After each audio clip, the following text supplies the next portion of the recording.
Hey guys, what's up? Welcome back to Roots Refuge Farm. My name is Jess.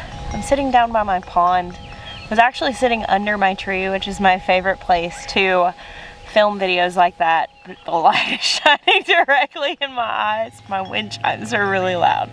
So we're moving over here and I'm sitting right on the pond edge, which is really lovely as long as I don't get a scare from any critters. So this video I'm labeling as a devotional video. If you've never seen anything like this from me before, most of what we share here on Roots Refuge Farm is garden and homestead related, sharing the day-to-day life of living a homestead life with intentionality, growing food and preparing it, raising our family this way.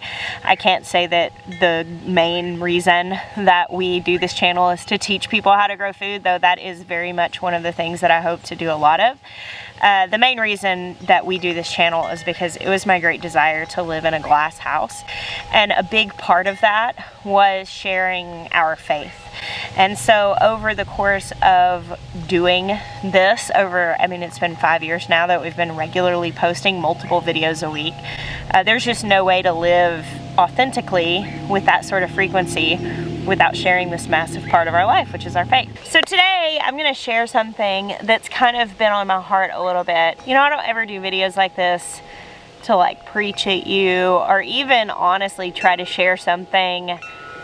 I don't know. I mean, the reason I don't do these super frequently is because I'm really just sharing things as they come to me, things that I've learned and things that I'm applying, because to me that's the only way to really do this in a intentional glass house way. I want to share what I'm walking through, and honestly it comes from a place of gratitude for me when I have come to understand certain things about the heart of God, and they've helped me in my walk with Him to share those with other people. And this week I've been doing a lot of content around the garden. We actually had a lot of traveling over the last month, and a lot of that meant being out of town for me. And when I came back this last week, I have been in my garden nonstop. The weather is finally broke and it's solidly spring. I've just been waking up early in the morning and getting down to the garden just as soon as it's light enough to see, staying out in the garden until it's too dark to see. And it has brought such an overflowing feeling of joy. And it reminded me of something years ago. I was sitting at my piano. I do play piano some and sing. I used to do a lot of, I guess what you would call more typical ministry. Jeremiah and I were in youth ministry for years, and I used to go and I would lead worship, but maybe not in a way that people are as familiar with. But I would essentially prayer lead in worship along with someone who could flow spontaneously with that. If you've ever heard of the term harp and bowl, it was kind of like that. My friend Daniel, who you guys have seen here on my channel quite frequently, he and I used to do a lot of worship together in that way. And it is definitely my heart to be a worshiper. And it was such an interesting thing to find out about myself, because for so long I was so terrified of being in front of people, interestingly enough, that the idea of ever leading worship or leading people in worship was absurd. I would have never saw myself doing something like that. And so to kind of stumble into that and find myself in a position of being in front of people took a huge leap of faith for me. Honestly, it took a lot of allowing my heart to be moldable and kind of giving in past my comfort zone, because my genuine heart was to love Jesus well. Anyway, during that season, I was sitting at my piano one day. My friend Daniel was there, and I asked him, do you think that, because some people sing and some people play an instrument and some people dance for worship, and I've seen people paint for worship, and I've seen people have these different expressions, specifically creative and artistic expressions that are a form of worship to the Lord. At the time, I was really into gardening and had been very passionate about it for a while, but it was not something that was just massively celebrated in my life. You know, Sweet Maya had always been very supportive and giving me garden spaces. So I definitely had that support. But it wasn't like I was a celebrated gardener by any means. It was just something that I did. It was a very private thing. It was something very, very personally fulfilling. It was my own personal conviction to garden because I wanted to grow food for my family. But I remember asking Daniel that day, I said, do you think a person could garden for worship? Do you think that that's something that I could do from a place of worship and from a place of expression of my adoration and my awe and my gratitude to Jesus? You'll hear me say Yahweh. Yahweh is God's name. Some people are unfamiliar with that, so sometimes when I say that, it'll roll off my tongue sometimes, and I'll get comments saying, why are you saying that? It's just his name, and I like to say Yahweh because it's God's name. But yeah, it's my expression to Yahweh of how good he is. And truly, for me, the garden was a form of worship for me, because in the garden I felt like I saw God.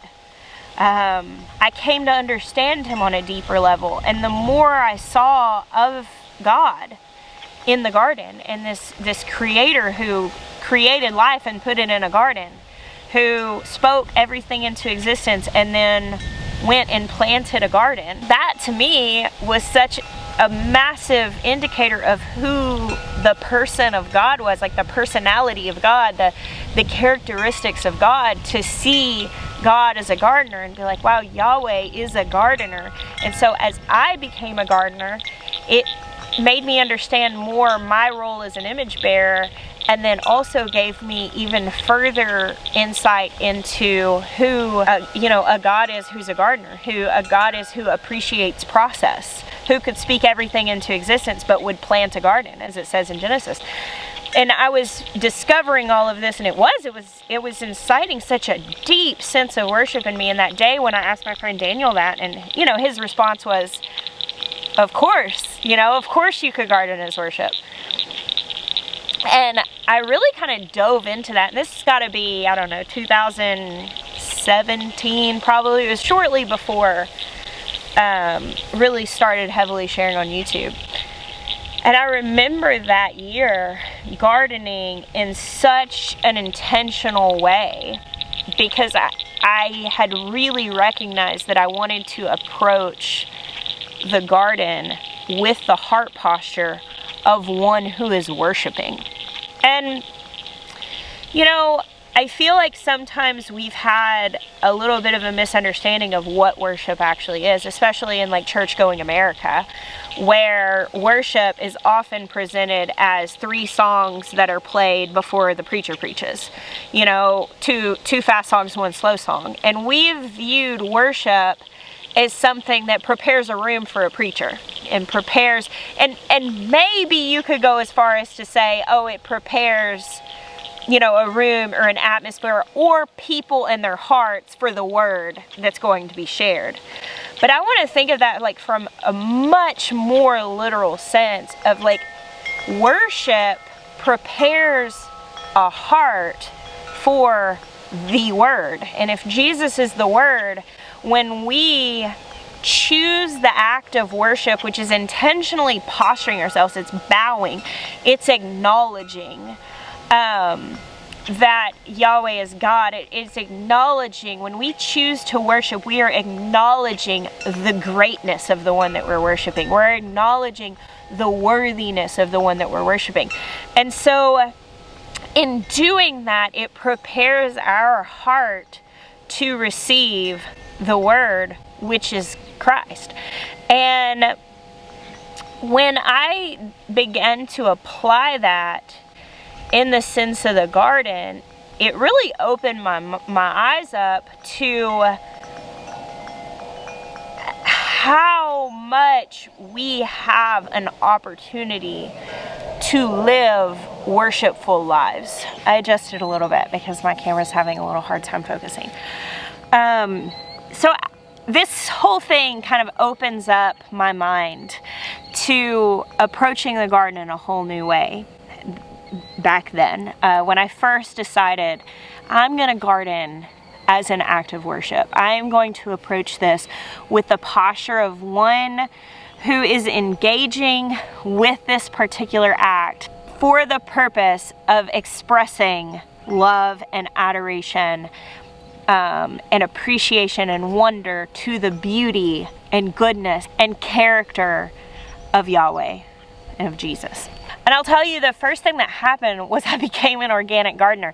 You may have heard me tell the story of becoming an organic gardener kind of accidentally. And it was this year, so it was whatever it was. I can't remember if it was 2016 or 17, somewhere in there. I think it was 7. But I had made this big garden. And prior to that, my garden had always been a lot smaller. And I loved it, but that I just did what was typical, you know, like you go in the big box stores, they have all the sprays there to kill the bugs that are eating your plants. Because at that point, I was gardening to get the harvest. That was it. I planted the garden because I wanted to harvest stuff. And obviously, insects were in the way of getting the harvest. And I would come in and spray them with 7 Dust or, you know, whatever chemical pesticides I needed to get the insects off of the plants. The year that my garden got so much bigger was the year I decided to approach the garden as worship. And frankly, all of those spray bottles that I had been buying, I couldn't afford to buy them like that anymore. I just hadn't done it yet. And that particular year, of course, I've got this new lens looking at the garden, and it's all so beautiful. A couple months in, I started having some pest pressure. And so I went and bought one of those bottles, and I diluted it, and I sprayed my garden. And I had this riding spider that was fascinating to me, scared me a little bit, the big banana spider that has the zigzag. And I remember after spraying my garden, going out the next morning eagerly with my cup of coffee, and you know, this is my worship, and I'm going out, and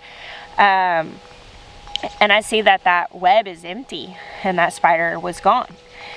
And I realized that morning how much more quiet my garden was. I realized how much of the life that had been there, that I had been enjoying, and through this lens of wonder and through this lens of connection and prayer, I had been enjoying all of that life and all of these creatures and all of the sounds and all of it. And then it was gone, and I had done it, and I knew I had done it. And you know, it's just struck my heart with so much grief. I realized like the cost of just going after the harvest. And it really spoke a deep word to me in my heart. The Lord, I don't know how to say this because I feel like this can be so easily misunderstood. Jesus said it was finished when he hung on the cross. And I feel like so often we come to him as if all he cares about is the harvest of us, the end goal. You got to heaven. Like that's the only reason that he's gardening. Like that's the only reason that he's engaging with us, is to get us to heaven. And if evidenced by original design, which is that Yahweh created Adam and Eve, he placed them in the garden before there was a fall, before there was a separation, before there was anything that would hinder that togetherness, which is what the harvest is. Like, Jesus died to bring back the togetherness. And the reason we talk about when we die in eternity and spending eternity with him, we're talking about togetherness with him. That's what Jesus came for, was to reinstate togetherness, to take away any separation that happened due to sin. And I realized in the garden that when I was focusing solely on the harvest as the end product, I was missing all the joy and all the beauty and the appreciation and the worship that struck my heart and the beauty of the process. And I was missing the fact that, like, in the garden there was this opportunity to like walk with Yahweh in the cool of the day. There was this invitation to togetherness now. Today. It's not just about the end goal. The thing that struck me in the organic garden is that he was fine with the imperfection together. Like, he's fine with the process together. Now, it is, as soon as I start talking about this and people are like, are you telling people that it's okay, you know, is this a license to sin and all this different stuff? I'm saying that I know without a shadow of the doubt, at some of the lowest points of my life, when I look back there, I might have hid from God in shame, but he never hid himself from me. Like, never. And when I look at some of my lowest places that you could have looked at me and called me the most sinful, he was right there, calling me to him. Truly. And I've been in some dark places. Like, I live such a peaceful and beautiful life now. And obviously very much deeply rooted. I love the Lord with my whole heart, and I get to live my life amplifying that and glorifying him. But that is not the wholeness of my story. I promise you. Like, there's brokenness in my story. But in my brokenness, I feel the most loved and chosen by Yahweh when I look at that brokenness. You know, and we look at the Bible, and we look at Paul, who referenced himself as the worst of sinners, and we look at the way that he was pursued in his brokenness. And so when I became an organic gardener, gardening as worship, the thing that I realized is when we think that the end goal, when we think the end of our life is the only thing that he's interested in, when we think that the harvest is the only thing that God's interested in, and we think that somehow we have to have perfection between now and then, we will wipe out so much of the beauty of our life and the togetherness that's involved. And I love the imperfection of the garden. I don't care sometimes if there's weeds. I don't care sometimes if there's holes in the plants. I love the spiders in the garden. I love the frogs and the critters and all of those different things. And while, yes, sometimes we do have to do measures to try to protect our harvest, sometimes I'll let it go. The goal is not perfection. Sometimes the goal is not the most efficiency. Sometimes the goal is not the end product. It's the journey getting there. I think one of the things that has given me so much freedom in worship and in life and in gardening is that I am not gonna mess up today if I spend it with him. Now, does the Lord correct me? Yes. Like, does he set my feet in new paths? Yes. Does he show me new ways to see things? Yes. But ultimately, like, if your relationship with God you think is based on how many holes are in the leaves of what you're doing, like, you'll hide yourself from him when you can't present something perfect, or you'll be tempted to wipe out just kind of the reality of life sometimes. Like, sometimes it's not perfect. He wants it anyway. Like, he just wants to walk in the garden in the cool of the day with you. And it doesn't matter if there's bugs on the leaves. Like, and I know I'm speaking kind of poetically here, and maybe there's not a way to make this crystal clear, because I think it can have so many applications to different people. But the ultimate thing that I learned in gardening is that, like, Jesus died for togetherness. He died to return us to the garden place. And in the garden place, when I look at original intent, God created humanity and put them in the garden to steward the earth and to be with him. And if that's what was bought back for us, I want to live that every single day. And approaching the garden as worship for me is I want to go into this space and be with you. And of course it spills over.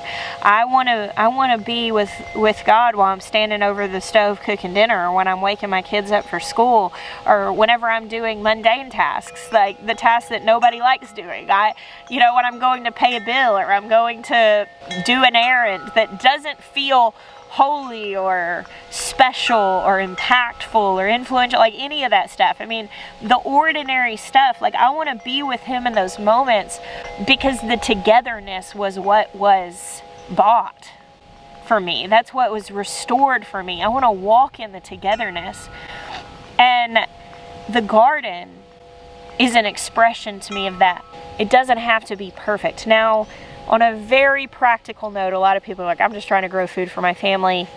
Listen, I am not condemning you. Even if you do go spray your garden with whatever spray stuff you got from the store that kills all the bugs.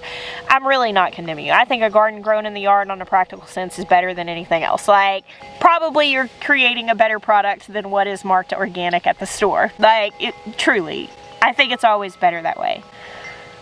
But as we step into this season, I kind of just wanted to share this with you, and I hope it makes sense. You can enter in to the garden with the heart posture of togetherness, of being a worshiper, of engaging in something beautiful. I mean, just if nothing else, it is such a beautiful process, gardening, because it was created and it works. It's amazing the things that I have come to understand about God by engaging in the garden. Multiplication in seed, and how you can go from one seed to thousands and thousands in just a single generation of a plant. God, that speaks so much to me of provision. The life in the soil is mind-boggling. And to imagine that according to scripture that humanity came from the soil. And whenever I've been studying a lot of gut health with my health issues, comparing the microbiome of the gut to the microbiome of the soil and being like, if this is what I came from, it makes perfect sense. Like, that is mind-boggling. There are so many things that you come up against in the garden that you're like, whoa. But to me, the thing that has captured my heart above all the others and given me so much grace with myself in my life is that I really don't think that Yahweh is looking for perfection in the garden, because he was perfect enough. I mean, that was kind of the point. He's just looking for togetherness. And when we come into that and we engage in that process and that relationship, there's growth and there's health. And interestingly, the longer that you engage in organic gardening, that you keep that poison of demanding perfection. Whenever you put the ecosystem as the number one priority, and you focus on soil health and you focus on creative design and you focus on all of those things, as the years go by, the ecosystem levels out. And you have more and more success with less and less work. Yeah, it's an ugly process, and sometimes there's failure, and sometimes things don't go right, and sometimes there's a lot of one insect or a lot of this pest or a lot of that, or there are factors that have to be played in. But overall, it is true, and anybody who gardens organically will tell you that the longer that you stay committed to that process, the more successful it gets, because of the ecosystem that is built, because of the biome that is built, because of the culture of the garden that is built. It begins to support itself. And I really believe that is such a picture of engaging in relationship authentically.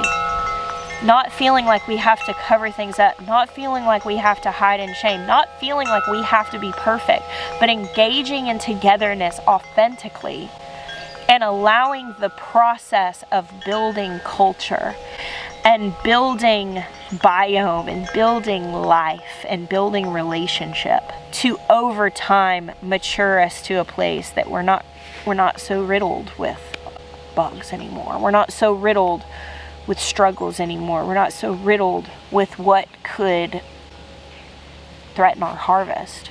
And I hope that at the beginning of this garden season, that maybe this could just plant a seed in your heart to approach it with a posture that you are presenting something lovely, and it's coming from the place of you that is an image bearer. You were created as an image bearer in the image of a gardener. It speaks so loudly to me that God created. He spoke everything, and then he went and he planted Eden. It says so in Genesis. If he wanted it immediately, if he wanted it fully there, if he didn't want process, he wouldn't have planted it. He would have just spoken it like he did everything else. But he planted Eden. There was a desire for process and cultivation, even from the beginning, in perfect design. Not in the fallen world, not in the broken world. In perfect design, there was a desire for planting.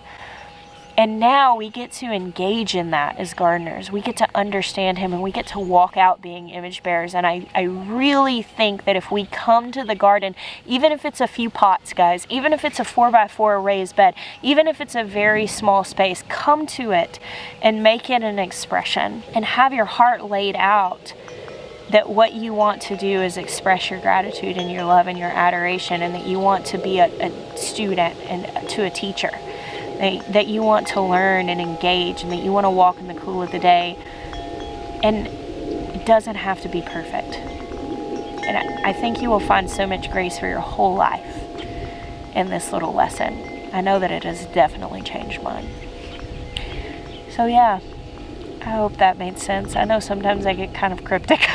Thank you for hanging out with me today and all the days that you do. God bless you. Until next time.